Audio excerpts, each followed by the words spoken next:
ព្រំនឹងបានដល់ព្រំវិហារធម៌យ៉ាឃើញទេឃើញមិនចូលគ្នាទេនឹងបើព្រាហ្មណ៍សាសនាគេឲ្យអាទិភាពពងពោះឲ្យនៃសំខាន់ទៅលើព្រំគឺជាប្រភេទនៃសត្វមកពួកដែលកើតនៅឋានព្រំហ្នឹងដោយអំណាចនៃការចម្រើនឈានបានសម្រេចទៅក៏បដិសន្ធិវិបាកខណ្ឌកម្មជារូបដែលកើតពីរូបាវចរៈកុសលនិងអរូបាវចរៈកុសលយ៉ាងវិបាកឲ្យកើតឡើងបដិសន្ធិនៅក្នុងឋានព្រំទៅវាមានព្រំមានរូបព្រំអត់រូបហ្នឹងហើយអញ្ចឹងក៏មានការណែដាក់ប្រាថ្នាជាមួយ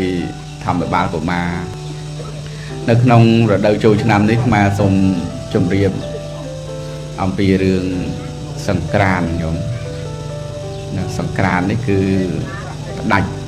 ឆ្នាំចាស់ចូលឆ្នាំថ្មីសង្ក្រាន្តហ្នឹងប៉ុន្តែយើងទើបតែប្រើប្រហែលឆ្នាំចុងក្រោយហ្នឹងហើយដល់ពេលនៅប្រាសាទបាក់សីចាំក្រុងនៅប្រាសាទនានានៅទឹកដីអង្គរខេត្តសៀមរាបហ្នឹងគឺសិលាចារឹកហ្នឹងសរសេរសង្ក្រាន្តអញ្ចឹងហ្នឹងសង្ក្រាន្តមានអត្ថន័យដោយបានពិតប្រកេនជំរាបអញ្ចឹងគឺថាផ្ដាច់ឆ្នាំចាស់ចូលឆ្នាំថ្មីហ្នឹងហើយគ្រាន់តែមានការប្រែប្រួលតាំងពីសម័យនគរភ្នំរហូតក្រោយនគរភ្នំអីមកហ្នឹងក៏មានការបដូរពីដើមឡើយហ្នឹងយើងចូលឆ្នាំខែមិគសិព្រោះខែមិគសិហ្នឹងជាខែដំបូងខែទី1ក្រោយមកក៏ព្រះមហាក្សត្របានបដូររាជធានីផងបដូរកាលវេលាចូលឆ្នាំហើយក៏ស្របគ្នាសម្រាប់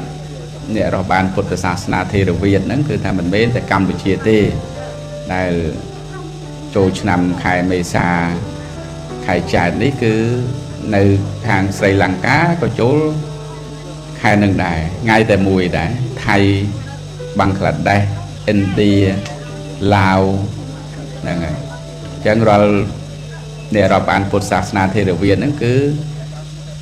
ចូលឆ្នាំចំថ្ងៃតែមួយជាមួយនៅកម្ពុជាយើងហ្នឹងគឺណាតែរឿងប្រពៃណីទំនៀមទម្លាប់ហ្នឹងមិនដូចគ្នាទេយើងហ្នឹងដូចជារៀងប្លែកពីគេច្រើនរឿងណាស់ហ្នឹងមានពិធី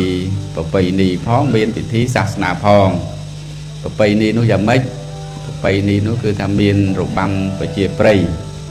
បោះអង្គញចោលឈូងលាក់កន្សែងទាញព្រាត់លោតបាវរត់បាវបងទឹកដាក់ដបអីទៅតាមដូនតាយើងនាំធ្វើ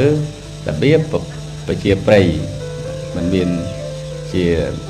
ខុសឆ្គងអីទេឲ្យជាលក្ខណៈកំសាន្តសាមគ្គីគ្នារួបរวมគ្នាហ្នឹងហើយមានតកតងនឹងរឿងកបិលមហាព្រំនឹងកបិលមហាព្រំនេះជាការរៀបចំឡើងឲ្យឃើញតម្លៃនៃព្រះព្រំហ្នឹងហើយក្នុងប្រទេសកម្ពុជារបស់យើងហ្នឹងគឺមានសាសនាដើមមានសាសនាព្រាហ្មណ៍និងពុទ្ធសាសនាវាមាន13ដើមឡើយហ្នឹងយើងអត់មានព្រាហ្មណ៍សាសនាទេស្រុកយើងហ្នឹងគេហៅសាសនាដើមគោរពគល់ឈើគោរពដុំថ្មឲ្យតែភ័យស្លន់ស្លោកើតឡើងហ្នឹងគឺមានការបួងសួងបន់ស្រន់គេហៅថាសាសនាបួងសួងបន់ស្រន់ឬក៏សាសនាដើមរបស់យើងបន្តមកទៀតក៏មានព្រហ្មញ្ញសាសនាតមកទៀតក៏មានពុទ្ធសាសនាចឹងហើយបានរបាយនៃការបូកបញ្ចូលគ្នានៃសាសនាទាំង3ហ្នឹងក៏คล้ายទៅជាប្រពៃណីទំនៀមទម្លាប់ហ្នឹងហើយមាននៅក្នុងព្រះបរមរាជវាំងក្នុងរាជពិធីអីផ្សេងៗហ្នឹងគឺថាមានទាំងលេទាំងព្រហ្មញ្ញសាសនាផងហើយលេទាំងពុទ្ធសាសនានឹងផងហ្នឹងហើយចឹងហើយរឿងកបិលមហាព្រំនេះយើងអាចនិយាយបានថាយើងឲ្យនៃសំខាន់ទៅលើព្រំដោយសារក្នុងសាសនាព្រាហ្មណ៍ហ្នឹងព្រំហ្នឹងគឺជាអ្នកបង្កើតនៅភពផែនដីហ្នឹងហើយក៏មិនបូកបញ្ចូលជាមួយនឹងពុទ្ធសាសនានេះព្រំហ្នឹងបានដល់ព្រំវិហារធម៌យ៉ាឃើញទេឃើញមិនចូលគ្នាទេនឹងបើព្រាហ្មណ៍សាសនាគេឲ្យអាទិភាពពងពោះឲ្យនៃសំខាន់ទៅលើព្រំគឺជាប្រភេទនៃសត្វមកពួកដែលកើតនៅឋានព្រំហ្នឹងដោយអំណាចនៃការចម្រើនឈាន ban sầm rạch tới có bậc đệ sanh thị vì bạc cả khăn cầm mặt rụp để can phí rupa và chả cổ sáu năng à rupa và chả cổ sáu nhang vì bà ở cả ráng bậc đệ sanh thịในក្នុងឋានព្រំទៅវាមានព្រំមានរូបព្រំអត់រូបហ្នឹងហើយអញ្ចឹងក៏មានការណែដាក់ប្រាថ្នាជាមួយធម្មបាលកុមារធម្មបាលហ្នឹងគឺប្រែមកថាអ្នករក្សាធម៌អ្នកប្រាជ្ញអញ្ចឹងធម្មបាលកុមារហ្នឹងគឺថាបើកបិលមហាព្រំចាញ់គឺសូមឲ្យកាត់កកហ្នឹងហើយសួរហ្នឹងសួររឿងប្រាថ្នា3ខញាតិញោមទីមួយសួរថាតើសេរីពេលព្រឹកនៅត្រង់ណាសេរីពេលថ្ងៃនៅត្រង់ណាសេរីពេលល្ងាចនៅត្រង់ណាអូញាតិញោមរោមឃើញធម្មបាលកុមារហ្នឹងហើយដល់ថ្ងៃដល់ពេលវេលាទៅឆ្លើយហើយហ្នឹងក៏ទៅនៅក្រោមដើមថ្នោតហ្នឹងក៏លឺឥន្ទ្រីនឹងជជែកគ្នាថាយើងថ្ងៃណាដឹងតែបានណែខ្វាយធម្មបាលកុមារពួកមើលទៅដូចឆ្លើយចំនួនកបិលមហាព្រំមិនបានទេ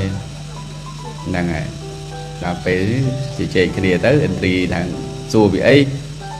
ហ្នឹងសួរពីរឿងសេរី3ប្រការហ្នឹងក៏ស្ដាប់រឿងរ៉ាវចម្លើយរបស់សត្វឥន្ទ្រីទៅដឹងថាអូហ្នឹងសេរីពេលព្រឹកនៅត្រង់ណាសេរីពេលថ្ងៃនៅត្រង់ណាសេរីពេលល្ងាចនៅត្រង់ណាក៏បកស្រាយរាយរាប់រៀបរាប់ប្រាប់កបិលមហាព្រំទៅកបិលមហាព្រំចាញ់ចាញ់ទៅក៏កាត់ក្បាលកាត់កកហើយក៏យកទៅទុកដាក់ហើយក្បាលមហាព្រំហ្នឹងតាមសាច់រឿងណាតាមសាច់រឿងថាទុកប្រទេសផ្ដាស់មិនបានទេបោះទៅលើផែនដីឆេះផែនដីញាតិញោមបោះទៅកណ្ដាលមហាសមុទ្ររីងទឹកសមុទ្រចឹងទុកមិនបានទេតើយកក្បាលកបិលមហាព្រំហ្នឹងទៅដាក់ទុកនៅឯដភ្នំកៃឡាស់នោះ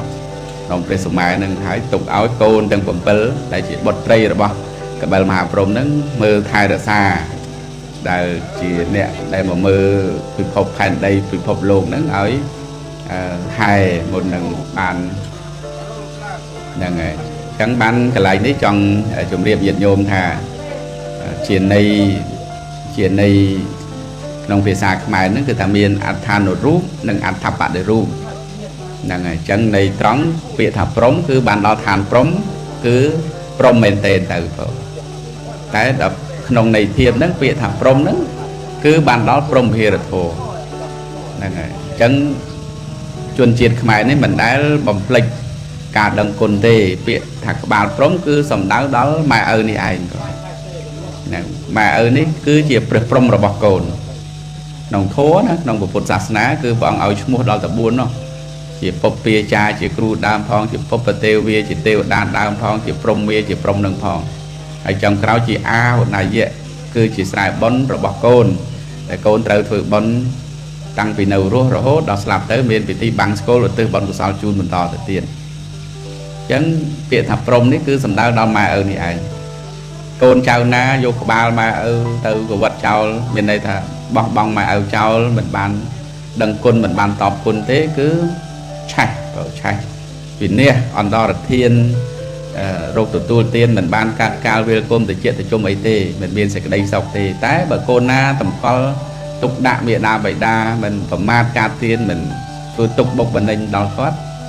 ថែមទាំងដឹងគុណតបគុណដល់គាត់ដូចយើងរក្សាក្បាលកបិលមហាព្រំអញ្ចឹងគឺនាំឲ្យយើងបានសេចក្តីសុខសេចក្តីចម្រើនរោគទទួលទានកាត់កាលវាលគុំទៅជាតិទៅជុំសុខដុមរមនាកហ្នឹងគឺជាប្រពៃណីមួយល្អមែនទែនក្នុងរដូវចូលឆ្នាំអញ្ចឹងសេរី3ប្រការដែលធម្មបាលបានបកស្រាយចំពោះកបិលមហាព្រំហ្នឹងដែលសួរថាសេរីពេលព្រឹកនៅត្រង់ណាហ្នឹងញាតិញោមដឹងទេសេរីពេលព្រឹកនៅត្រង់ណាគឺនៅនឹងមុខសេរីពេលព្រឹកហ្នឹងគឺនៅមុខព្រឹកឡើងពាក្យថាមុខគឺមានមាត់អញ្ចឹងការនិយាយស្ដីហ្នឹងឲ្យពិរោះភាសានៅស្រុកគេប្រើជាភាសាអង់គ្លេសនិយាយឡើងអរុនសួស្ដីមែនទេអរុនសួស្ដី Good morning អរុនសួស្ដីហ្នឹងខ្មែរយើងបងអរុនសួស្ដីហើយសុខថៃចិត្តខាងយើងហ្នឹងគឺគេល្អណាស់ញាតិញោមមានថាសរសើរតែគេទេអារឿងពាក្យសម្ដីអីពេលឃើញប្រសង់ឬក៏ឃើញមិត្តភ័ក្តិបងប្អូនអីនិយាយឡើងទាន់សวัสดีครับតែមានអ្នកមកបន្ថែមណានៅលើយន្តហោះក៏ដោយនៅតាណាក៏ដោយស្មាទៅឲ្យតែជនជាតិគេឃើញគ្នាគេ ពាក្យសម្ដីរបស់គេកើតដោយសេរីសួស្ដីមកឯងឃើញអ្នកត្រូវគ្រឿបអាងើបតាមពិតពាក្យខ្លះអត់ដោយខឹងដោយគុំគួនអីទេប៉ុន្តែវាទៅជាអញ្ចឹងទម្លាប់នឹងឃើញនឹងមិនជាខឹងគ្នាទេប៉ុន្តែទម្លាប់អញ្ចឹងគេសវត្តឌីខាស្រីស្រីណាហើយប្រុសប្រុសសវត្តឌីខាពាក្យពីរោះល្អអាហ្នឹងសេរីសួស្ដីព្រឹកឡើងញាតិញោមក្រោកឡើងនៅ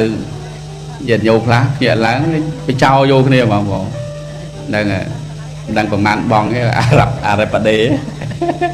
ដាក់ជេមកព្រឹកហ្នឹងហើយអាហ្នឹងសេរីសួស្ដីអត់កើតមានទេហ្នឹងហើយអញ្ចឹងព្រឹកឡើងត្រូវតែមានពាក្យពីរោះហ្នឹងហើយពាក្យពីរោះហ្នឹងហើយបើអាចទៅចាស់ទុំយើងក៏ថ្វាយបង្គំព្រះអីទៅហ្នឹងហើយអញ្ចឹងពាក្យថាសេរីពេលព្រឹកនៅត្រង់មាត់ហ្នឹងគឺបានដល់វជ័យសុចរិតវជ័យសុចរិតទាំង4នៅក្នុងកម្មបទហ្នឹងសេរីទី2នៅពេលថ្ងៃនៅត្រង់ណាគឺនៅនឹងដើមទ្រូងអ្នកស្រុកអ្នកស្រែយើងអ្នកតាវងគោកតសុកអ្នកស្វាយសអ្នកពោរំប៉ុនអ្នកភូមិអ្នកស្រុកយើងម្ដុំយើងនេះគឺថាធ្វើស្រែធ្វើចំការថ្ងៃឡើងក្តៅដៅយកកសែងបានជលក់ទឹកបានជូរដើមទ្រូងនឹងជាន័យត្រង់ទេណាគេហៅថាអត្ថានុរូបប៉ុន្តែអត្ថបដិរូបនៃធៀបហ្នឹងនឹងទ្រូងហ្នឹងមានបេះដូងសំដៅដល់ចិត្តអញ្ចឹងសេរីនៅនឹងដើមទ្រូងបានដល់មនោសុចរិតហ្នឹងហើយមនោសុចរិតគឺគិតល្អណានឹងគិតល្អដល់សេរីពេលល្ងាចនៅត្រង់ណាហ្នឹងគឺនៅត្រង់ជើងល្ងាចនៅជើងនៃត្រង់នៅស្រុកស្រែយើងពេលចូលសម្រានឡើងក្រេឡើងផ្ទះអីហ្នឹងលាងជើងដែលមកពីស្រែប្រឡាក់ឲ្យបលុះឲ្យឡើងដេកទាំងជើងប្រឡាក់ទេមិនអញ្ចឹងឯងយល់មែនទេលាងជើងឲ្យស្អាតហើយបានឡើងក្រេនឹងនៃត្រង់តែនៃធៀបជើងគឺកាយអញ្ចឹងសេរីសួស្ដីនៅត្រង់ជើងបានដល់កាយសុចរិតអញ្ចឹងទាញមកក្នុងធัวមកគឺមង្គលសេរីសួស្ដីកើតឡើងក្នុងរដូវកាលចូលឆ្នាំថ្មីប្រពៃណីជាតិយើងនឹងបានដល់កាយសុចរិតវជ័យសុចរិតនិងមនោសុចរិតនេះគឺតេតងប្រាថ្នារបស់កបិលមហាព្រហ្មនិងធម្មបាលកុមារហ្នឹងហើយមានទេវតា7ញាតិញោម7អង្គបុត្រីអត់ឃើញមានប្រុសទេវតាសត្វតែស្រីតាំងពីថ្មកើតមកដល់ឥឡូវនេះមិនទាន់ឃើញទេវតាស្រីណាមួយបានប្តីនៅឡើយទេហ្នឹងហើយចង់ទៅដឹងឲ្យកូនអាត្មាទៅចាប់ប្រយោគ9អញ្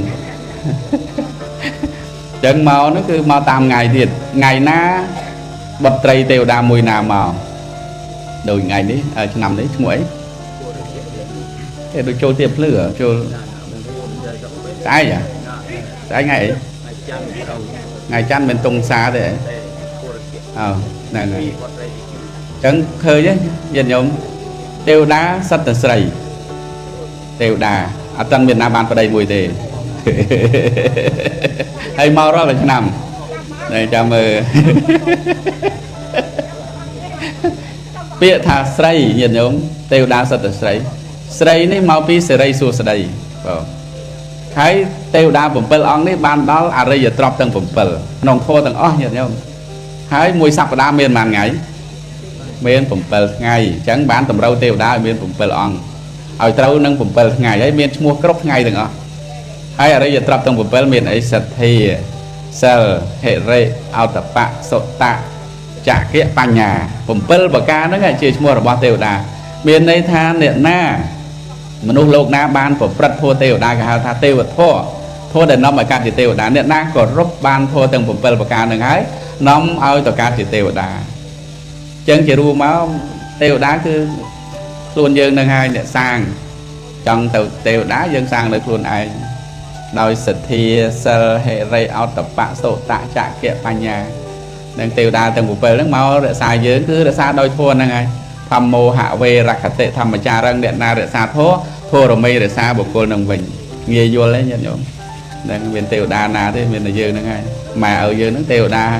អាកាសទេវតាអរុគទេវតាអារម្មទេវតាភូមិទេវតាមានមែនមិនអត់ទេប៉ុន្តែសំខាន់គឺយើងរក្សាធម៌ទៅទេវតាហ្នឹងរក្សាយើងហើយយើងអស់បុណ្យទៅនឹងបានទៅកើតជាទេវតាទៀតសូមអនុមោទនីហ្នឹងហើយអញ្ចឹងចូលរួមធម្មទានខ្លីប៉ុណ្ណា ក្នុងពិធីបុណ្យដង្ហែប្រធាននិងដង្ហែព្រះពុទ្ធបដិមារួមទាំងបុណ្យចូលឆ្នាំប្រពៃណីជាតិនៅវត្តមនីហេមវ័នរបស់យើងសូមបុណ្យកុសលនេះកើតមានដល់កណ្ណាព្រះអង្គគ្រូចៅអធិការនិងព្រះថេរានុថេរៈគ្រប់ព្រះអង្គទាំងអស់សូមមានសេចក្តីសុខសេចក្តីចម្រើនឆ្នាំថ្មីសូមឲ្យញាតិញោមទាំងអស់មានសុខភាពល្អហ្នឹងហើយលើសខ្លាញ់មិនល្អលើសជាតិស្ករមិនល្អលើសឈាមមិនល្អតែបើលើសលុយល្អចឹងសូមឲ្យបានលើសលុយគ្រប់គ្នារកទទួលទានកើតកាលវាគុំតិចតិចគុំលឺអញ្ចឹងសូមឲ្យចាក់ឆ្នោតទៅឡើយញោមទាំងអស់គ្នាជួបតែពុទ្ធពរគុណបកាអាយុវណ្ណៈសុខៈពលៈញោមប្រាថ្នាពុណាសម្បត្តិណាសូមឲ្យបានសម្រេចដូចបំណងប្រាថ្នាការសម្ដែងពធទេសនាក្រេមួយសំគួរដល់ពេលវេលាប៉ុណ្ណេះឯងអេវ៉ា